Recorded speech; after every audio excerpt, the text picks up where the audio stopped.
কি করো তুমি? কোথায় যাচ্ছ? আমার ভাইয়া আসতেছে, আমি তার সাথে চলে যাব।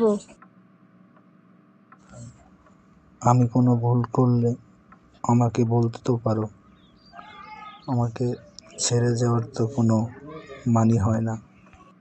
দেখো, সংসারে এরকম টুকটাক একটু ঝামেলা হবেই, তাই বলে কি তুমি আমাকে ছেড়ে চলে যাবে? আমি বাবার বাড়ি চলে যাচ্ছি, আপনার সাথে আর সংসার করব না। আমি তোমাকে ছাড়া থাকতে পারবো না, প্লিজ থেকে যাও।